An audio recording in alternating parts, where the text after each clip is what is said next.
KaraokeBooks. Pride and Prejudice. Written by Jane Austen. Audiobook. Chapter 40. Elizabeth's impatience to acquaint Jane with what had happened could no longer be overcome, and at length resolving to suppress every particular in which her sister was concerned, and preparing her to be surprised, she related to her the next morning the chief of the scene between Mr. Darcy and herself. Miss Bennet's astonishment was soon lessened by the strong sisterly partiality which made any admiration of Elizabeth appear perfectly natural, and all surprise was shortly lost in other feelings. She was sorry that Mr. Darcy should have delivered his sentiments in a manner so little suited to recommend them, but still more was she grieved for the unhappiness which her sister's refusal must have given him. "His being so sure of succeeding was wrong," said she, "and certainly ought not to have appeared, but consider how much it must increase his disappointment." "Indeed," replied Elizabeth, "I am heartily sorry for him, but he has other feelings which will probably soon drive away his regard for me." "You do not blame me, however, for refusing him?" "Blame you? Oh, no. But you blame me for having spoken so warmly of Wickham?" "No, I do not know that you were wrong in saying what you did. But you will know it, when I have told you what happened the very next day."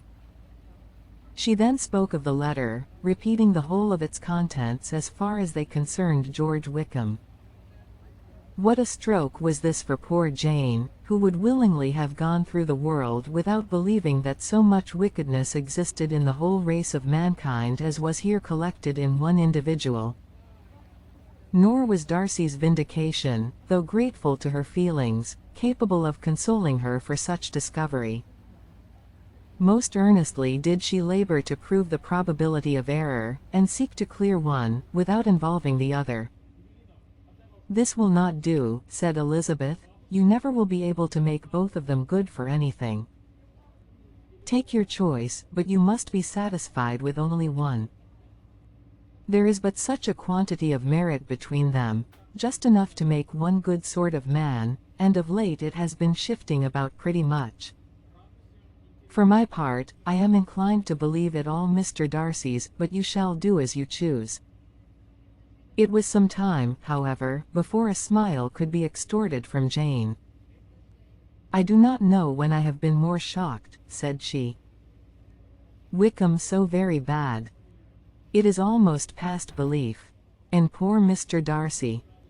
Dear Lizzie, only consider what he must have suffered. Such a disappointment. And with the knowledge of your ill opinion too. And having to relate such a thing of his sister. It is really too distressing. I am sure you must feel it so." "Oh no, my regret and compassion are all done away by seeing you so full of both. I know you will do him such ample justice, that I am growing every moment more unconcerned and indifferent. Your profusion makes me saving, and if you lament over him much longer, my heart will be as light as a feather. Poor Wickham! There is such an expression of goodness in his countenance, such an openness and gentleness in his manner. There certainly was some great mismanagement in the education of those two young men.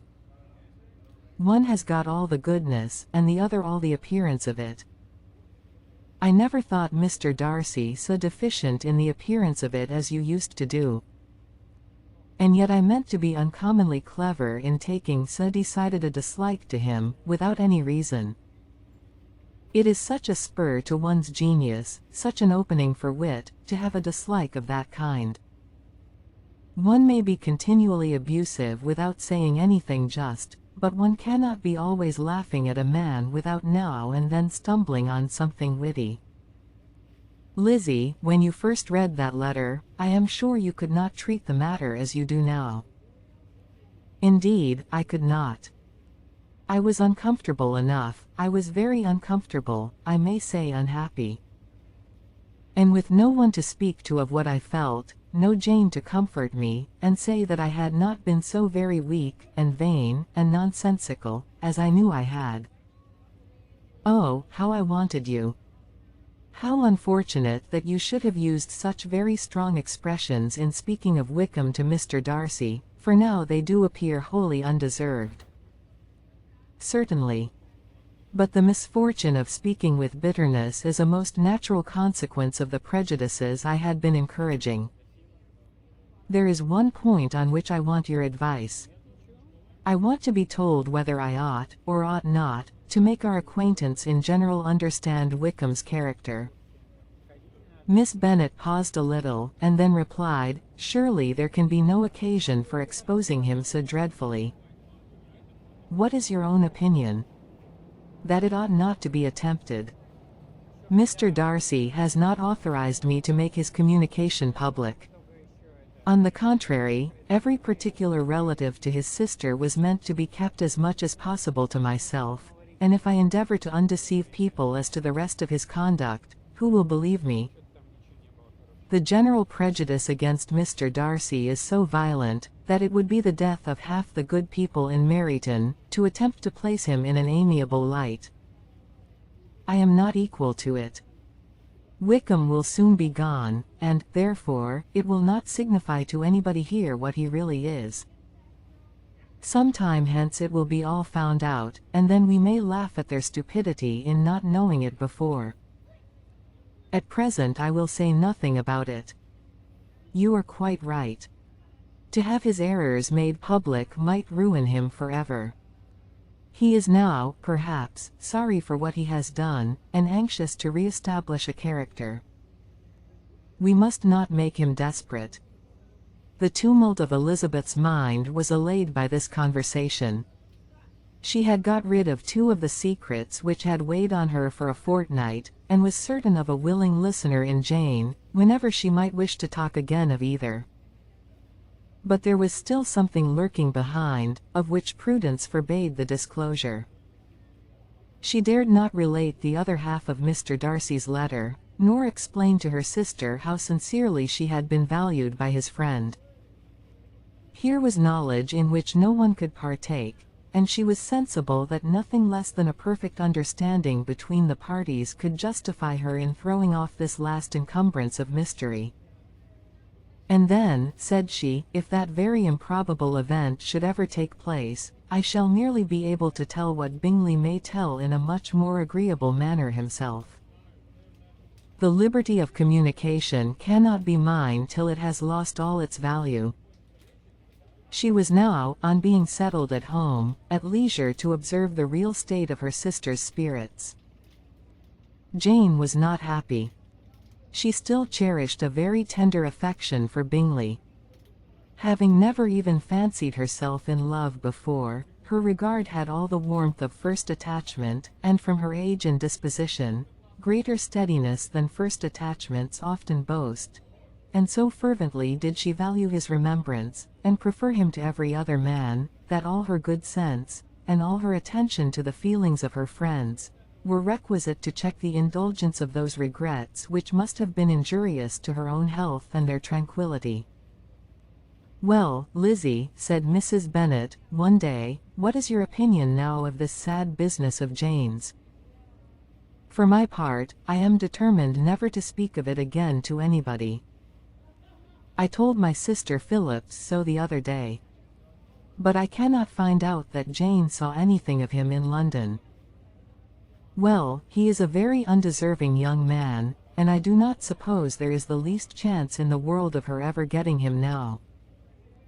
There is no talk of his coming to Netherfield again in the summer, and I have inquired of everybody, too, who is likely to know. I do not believe that he will ever live at Netherfield any more. Oh, well. It is just as he chooses. Nobody wants him to come, though I shall always say that he used my daughter extremely ill, and, if I was her, I would not have put up with it. Well, my comfort is, I am sure Jane will die of a broken heart, and then he will be sorry for what he has done." But as Elizabeth could not receive comfort from any such expectation, she made no answer. "Well, Lizzie," continued her mother, soon afterwards, "and so the Collinses live very comfortable, do they?" Well, I only hope it will last." And what sort of table do they keep? Charlotte is an excellent manager, I dare say. If she is half as sharp as her mother, she is saving enough. There is nothing extravagant in their housekeeping, I dare say. No, nothing at all. A great deal of good management, depend upon it. Yes, yes. They will take care not to outrun their income. They will never be distressed for money. Well, much good may it do them. And so, I suppose, they often talk of having Longbourn when your father is dead. They look upon it quite as their own, I dare say, whenever that happens. It was a subject which they could not mention before me. No, it would have been strange if they had. But I make no doubt they often talk of it between themselves. Well, if they can be easy with an estate that is not lawfully their own, so much the better. I should be ashamed of having one that was only entailed on me. If you liked what you heard, please subscribe to the channel.